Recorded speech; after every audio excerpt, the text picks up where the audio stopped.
last time on Final Fantasy IV, we went through the Passage of the Eidolons, and now we're here in the Feymarch, or Feymarch, or however you pronounce that. So this is the town, or village, or city of the Eidolons, or Eidolons, however you want to pronounce it. I pronounce it Eidolons, I'm sorry. But anyway, yeah, this is where they live. And there's a whole lot of treasure here that you're definitely gonna want to take. I mean, they don't mind. Rydia's here, so they are a-okay with this. Now, we are going to want to make a loop. There is a quick exit. That's not it. That is the entrance to the town proper. The rat tail, which will be very important for getting a special weapon. Should sound familiar if you've played Final Fantasy I, but it's not for the same purpose, because, you know, the rat tail was used to get promotions in Final Fantasy I. So, as I said, there is a hidden panel that'll take you, I think, to a different treasure room, but also it will let you exit the entire dungeon, so you won't need to go through the Passage of the Eidolons again. Which is very nice. I'm glad there's a quick exit. Whoa, amazing! What the civilized? This makes no sense to me, Edge! Alright, anyway. There's a few things for us to do here. I think this is an inn, so that's not... Oh yeah, these guys talk about, like, random summons. Yeah, they just bring them up, because otherwise they have no store importance, and a Chocobo's running the item shop. Okay, then. Nothing particularly useful here, other than ethers, though. Ethers, pretty good. Do kinda wish they had some stronger ethers, but whatever, I'll take that. That's very pricey, but I'll take that. Because we're definitely going to want to be at full HP and MP after the previous dungeon. This is a peaceful town, of course, but that's not to say we won't be fighting anyone. Right, so I think this house right here is a new addition to the DS version, or at the very least has a side quest. Yes, indeed! So, remember White? Yeah, this is where White lives. I would not blame you for forgetting that White exists. Does make some pretty cute noises, though.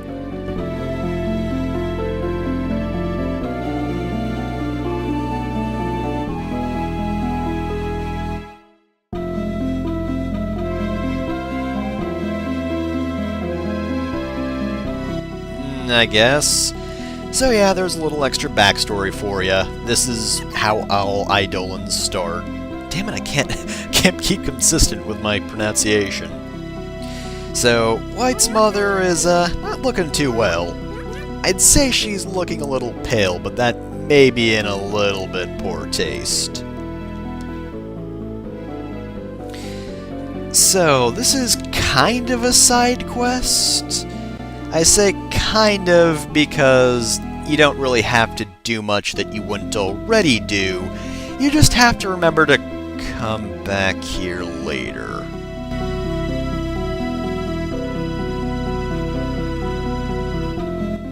That's fantastic. Hey, did you see some lava in the previous dungeon? I think it would be pretty cool if you investigated that for treasure. Probably face first as well. So, yeah, here you can just give him a name of a person you love, but of course this is Cecil, so, you know, Rosa's kind of his sweetheart, so that's more or less the default of what most people go with. The default of what most people go with? That doesn't make sense. Anyway, that is important for the name of an augment, but other than that, nothing too major.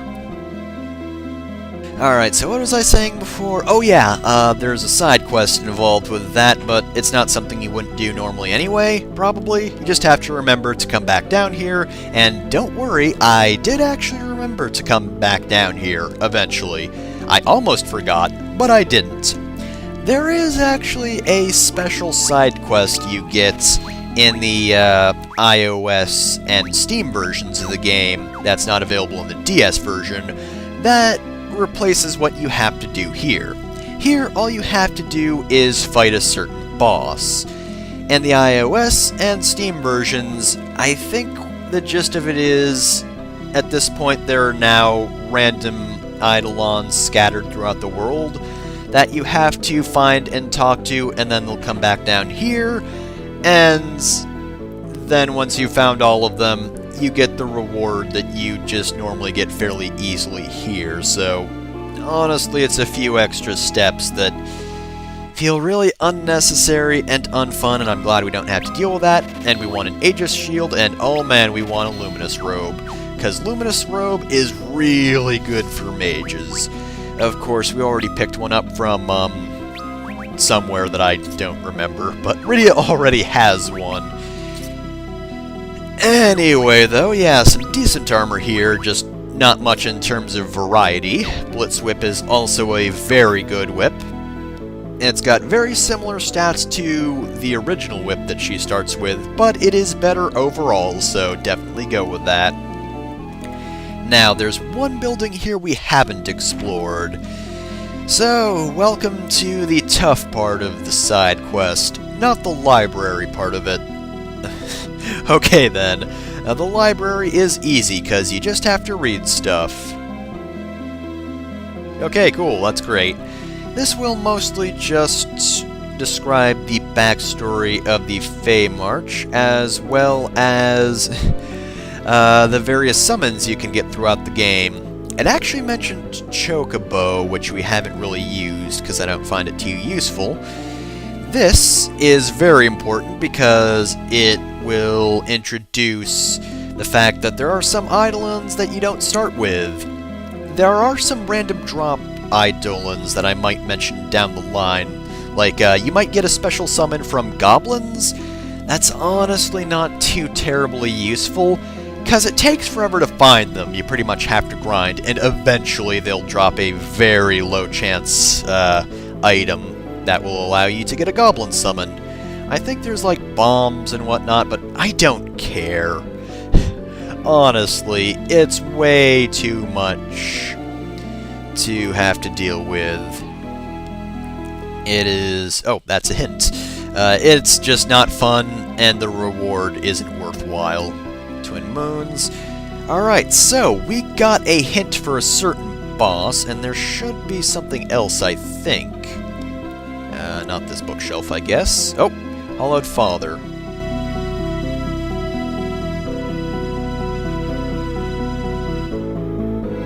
This hint is actually a bit different than it was in the original game.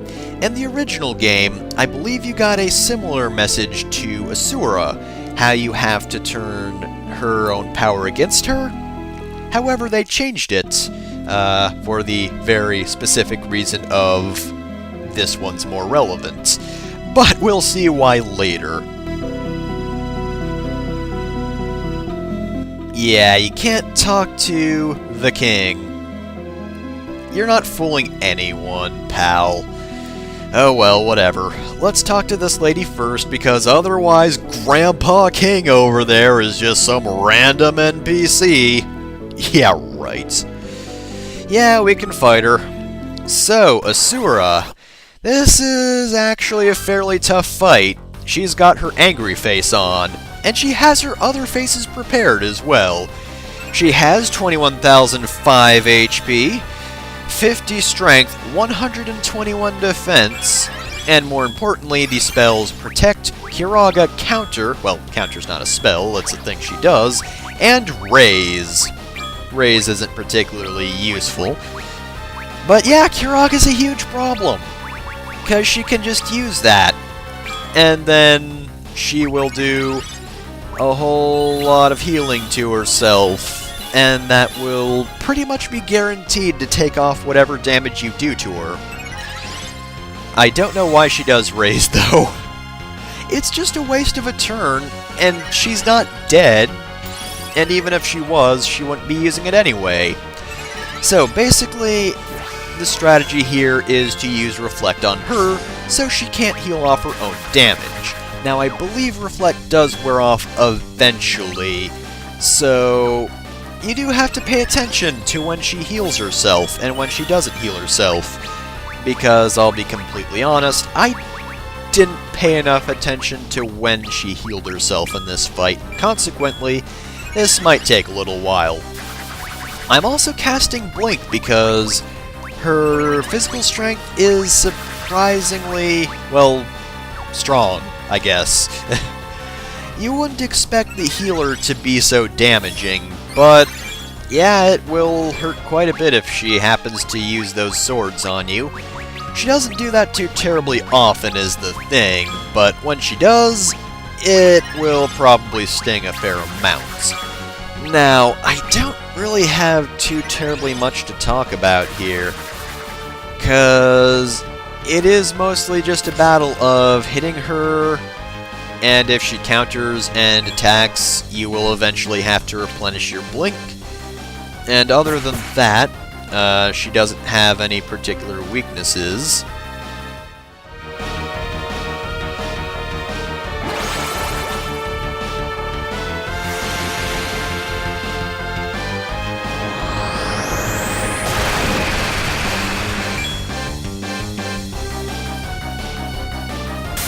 Oh, she's done.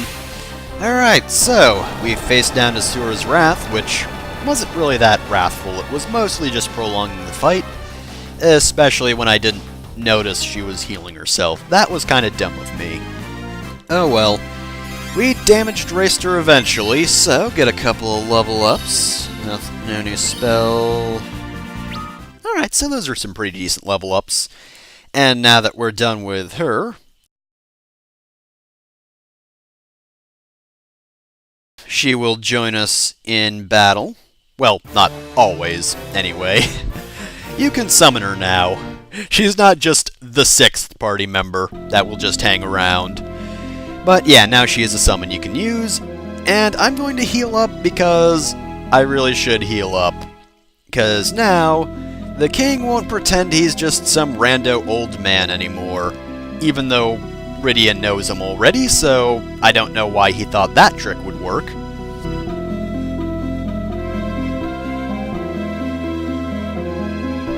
Yeah, sure, why not?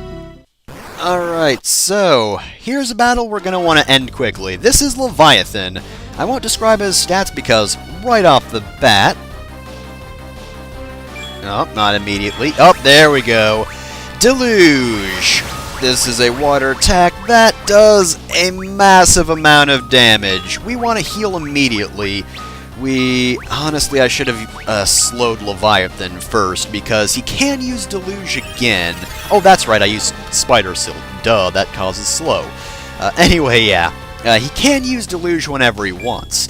In the original games, he used his usual Tidal Wave attack, and basically, he would either have his mouth open or closed. If it was open, he was going to use Tidal Wave. If it was closed, he was going to use Blizzara.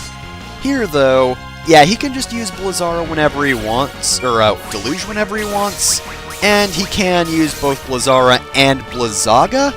So, when I said you want to end this battle quickly, I mean it.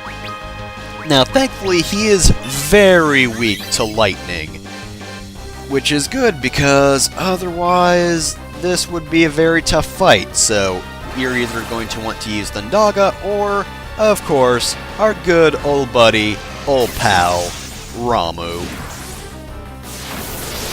I love how angry Ramuh is at everything in this game. Anyway, stat-wise, he's got 30,000 HP, he's got 59 strength, 128 defense, and, as I said before, weak to lightning, will absorb water and ice, and other than that, not too much else. I say not too much else, but he is quite a big threat, actually. All you need to do, though, is when he uses Deluge, slow him down, revive everyone, and hope to God... Ooh, that's gonna sting. Okay, thank goodness he didn't die. Actually, my notes do say that he will apparently... Ooh, skipped that by accident. He will target characters who are weak more often, so... the fact that Edge was at low-ish HP, he probably went out of his way to go after only Edge. But now that we have Shell, Hopefully those Blizzaras and Blizzagas won't hurt as much. Also, I forget if Deluge will pierce barriers or if Shell will protect from it. I did not write that down, but can look it up real quick. And it doesn't seem to be piercing of any sort, it's just water elementals, so I guess Shell should help. Shell should help. Said that kind of weird. Oh geez, yeah, even with a Shell on, that would have killed Kain. Well, actually, Kain didn't have a Shell on, but still, nonetheless, it did do a lot of damage to everyone else as well. Though we do have quite a few attacks lined up, so this should be fun. I do kinda hope this Ramuh does him in. Oh, and of course, if you use Bluff frequently, this is a very good battle for that. Honestly, Bluff is good for any battle, technically speaking, but because Leviathan has a weakness, it's extra helpful. Okay, so hopefully he doesn't use anything too damaging when Kain comes back down. Hopefully he doesn't use anything at all. That'd be nice. Oh! And he won't use anything else because he is done! Alright, so not too bad. I got kinda lucky and he didn't use Deluge a second time, but because I slowed him, that did really cut down the number of moves he had, so less chances for him to use his Super Ultra You're Dead attack. Level 50, very nice. Alright, so that's that. And of course, like Asura, now that we've beaten the Eidolon King, we can summon him in battle. Leviathan is a very strong summon, water elemental of course, but he does take 75 MP to cast, so do be wary with Rydia's MP if you want to use him. The Lord of all Waters, as opposed to Leviathan, CEO of some corporation I've never heard of. Wow! Can't believe we've met Leviathan here of all places. Could have also been my old neighbor Leviathan, I guess. I know a lot of Leviathans. Alright, so, with that done, we can leave this place. So, let's go back to the teleporter we came here from. Now, I believe I did mention that the other teleporter that will get us out of here is a little bit hidden. So, let's see, it is over in this direction. Not that one, that's where we came from in the first place. This square is what we need to step on. Now, is this a treasure room? I hope it is. It is! Very nice. Step into the portal to our south if you want to leave. But first, of course, Yoichi Bow, very good for Rosa, Dry Ether, Elixir, and Yoichi Arrows, very nice. This right here is some powerful stuff, if I remember. Is some powerful stuff, rather. And, oh man, if I ever decide to use Rosa for actual combat, she is gonna be pretty effective now. Not the most effective, but fairly effective. And that's all that matters. So, with that finished, we can unfortunately move on with the story. I know I was complaining about the last few optional dungeons, but next time on Final Fantasy IV, we enter the sealed cave. God help us all. I think I said that to another dungeon as well, but this one also sucks.